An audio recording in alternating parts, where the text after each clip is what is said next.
It began quietly, without any press releases.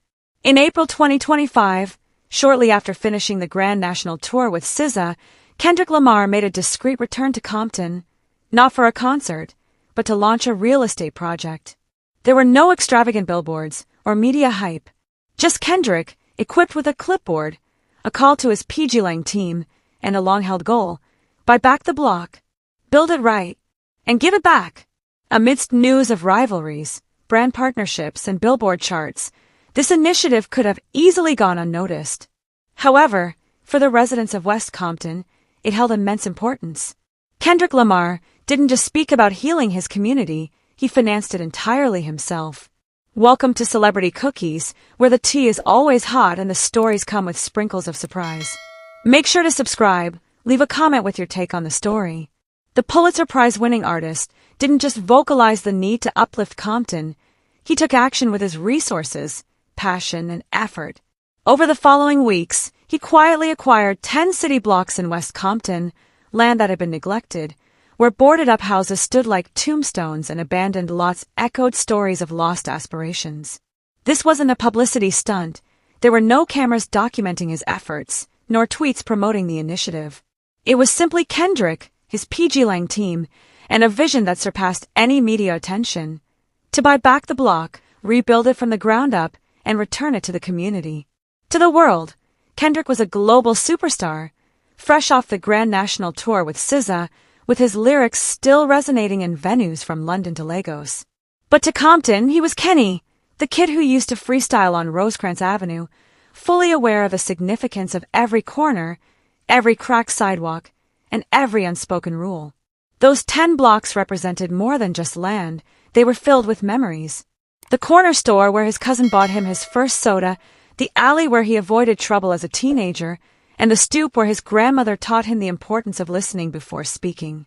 Kendrick wasn't just acquiring property, he was reclaiming his roots. He named the project Safe Haven, a housing initiative centered on the community, fully financed by his PG Lang Foundation, free from the constraints of government funding or corporate agendas. There was no gentrification involved. The project did not include profit-driven developers, and there were no plans for rent increases that would displace residents. The concept was refreshingly straightforward: to create a refuge where Compton residents could live with dignity rather than desperation, where families could thrive instead of merely surviving, where healing from the past could take place, and where a prosperous future could emerge. The design was carefully planned, with each of the 10 blocks containing no more than 12 homes, modern, eco-friendly units equipped with solar panels, high-speed internet, and filtered water systems. Rent would be based on income, ensuring it would always be affordable for families. There would be no remote landlords or gated communities separating the wealthy from the less fortunate. Kendrick's vision was clear: this isn't about charity. It's about family. We build together. We stay together. By June, the sounds of construction filled West Compton. Kendrick chose not to outsource the work to impersonal corporations. Instead, he employed locals. Every electrician, carpenter, and painter was a resident of Compton. Eager teenagers learned trades by working alongside experienced professionals, gaining skills in wiring and drywall installation. Single mothers who had never held a hammer found themselves framing windows. Kendrick was more than just a financier. He was actively involved, wearing a hard hat with his name written in faded marker, carrying lumber and mixing concrete. On hot afternoons, he distributed water bottles and played Nipsey Hussle through a worn Bluetooth speaker. When a worker's daughter shyly asked for a photo, he laughed and said, "Only if you help me paint this wall first." She agreed, her small hands leaving blue streaks that still mark one of Safe Haven's first homes. The houses were just one aspect of the broader vision. At the center of Safe Haven was the Community Resource Pavilion, a 2-story building that served as the neighborhood's hub. The ground floor featured a 24-hour daycare where local mothers took turns caring for children, a food pantry stocked with fresh produce, and a laundromat that operated without the need for coins. The upper level buzzed with activity, offering coding boot camps for teenagers, financial literacy workshops for adults, and therapy sessions for those facing hidden struggles. A quote from Kendrick was inscribed on the glass doors at the entrance: "We gon' be all right, but only if we build it ourselves." The resident selection process in Compton was revolutionary. Kendrick sought to find community stewards rather than mere tenants. He implemented a nomination system that encouraged community members to support one another. Anyone could nominate a neighbor, be it a single parent, a formerly incarcerated individual, a family living in their vehicle, or a grandmother facing eviction. The only requirement was a personal story. There were no credit checks or income limits, just a pledge of honesty.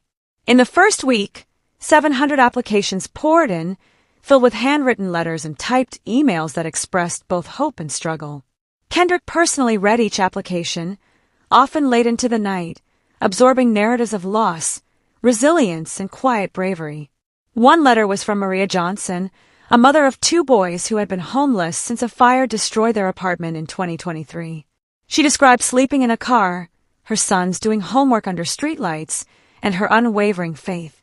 Kendrick selected her family as one of the first 20 to receive keys. On moving day, he arrived with a moving truck and a smile, helping them carry boxes into a 3-bedroom house with a small backyard. Maria's youngest son, 7-year-old Jamal, rushed inside and exclaimed, "Mom, we got a fridge." Kendrick wiped away tears, realizing that some moments are indescribable. Safe Haven was not just about providing housing, it was about creating systems. Kendrick collaborated with Black-owned businesses to establish a co-op market across from the pavilion, offering affordable groceries, diapers, and medicine. Every purchase contributed to the housing fund, fostering a cycle of reinvestment. Residents were not just tenants, they became co-owners of a new lifestyle. The market transformed into a community hub where elders shared stories over coffee and children traded Pokemon cards after school. It was a small initiative, but it felt monumental. The project's impact extended beyond constructing buildings. Kendrick's team provided paid training programs that helped former gang members become certified plumbers and electricians. One participant, Marcus, who had spent 10 years in prison, learned to install solar panels and now mentors others. At a community meeting, he stated, "Kendrick didn't just give me a job, he gave me a purpose." Local youth, previously divided by rivalries, began to work together, using their hands for constructive activities instead of getting into trouble. Within 6 months, crime rates in the Safe Haven area dropped by 58%. Drug overdoses, which were once a frequent tragedy, became uncommon. School attendance improved as children thrived in stable homes and benefited from the co-op's free breakfast program. Kendrick's vision extended beyond Compton. He made the Safe Haven model available to the public, sharing all aspects, budgets, plans, and even mistakes with anyone interested in replicating it. "Take it," he urged during a rare public speech. "Implement it in your community. Don't wait for permission." J. Cole was the first to take action, starting a similar initiative in Fayetteville, North Carolina. Tyler, the creator, followed suit in South Central, using his creativity to transform vacant lots into lively spaces. Rihanna adapted the model for Barbados, focusing on building hurricane-resistant homes. Around the world, artists, activists, and ordinary people began reimagining their neighborhoods, inspired by a Compton kid who dared to dream beyond his music career. However, Safe Haven faced obstacles. Some residents were hesitant to trust the project due to previous disappointments. A few contractors cut corners, prompting Kendrick to step in and find replacements. The city council, initially doubtful, attempted to impose regulations that would slow down construction. Kendrick met these challenges with unwavering determination, engaging with officials, listening to critics, and modifying plans while keeping his ultimate goal in sight. He wasn't striving for perfection. He was laying a foundation. By October 2025, Safe Haven had become a flourishing reality. That month, Kendrick hosted a private event under the stars, turning an empty lot into an outdoor theater. He invited all residents to watch Boys and the Hood, a film that shaped his understanding of Compton's challenges.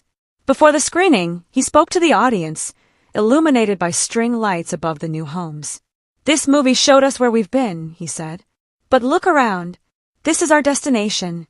The applause was deafening, but the true meaning was clear in the quieter moments. Parents holding their kids a bit closer, neighbors exchanging knowing looks, a community recognizing its own transformation. Kendrick didn't establish Safe Haven for recognition. He created it because Compton had shaped him, challenged him, and inspired him. In a time when gentrification threatened to erase black neighborhoods, he shared a different narrative. You can reclaim your community, rebuild it with love, and make it even stronger. He didn't just revitalize 10 blocks, he expanded the potential for what could be achieved. As winter approached, Kendrick stood on a newly paved street, watching children ride bikes under functioning streetlights. A girl, no older than 10, approached him and asked, "Mr. Kendrick, are you going to build more houses?" He smiled, his gaze sweeping the horizon. "Yes," he replied. "We're just getting started." Safe Haven was more than just a project. It was a promise, one that resonated with every nail driven in, every door opened, and every life changed. Kendrick Lamar, the boy from Compton, had transformed his city's suffering into its strength. In doing so, he reminded everyone that home is not just where you come from, it's something worth fighting for. I'd love to hear your thoughts on this situation, so please share your opinions in the comments. Also, don't forget to like, subscribe, and turn on notifications to stay updated on the story.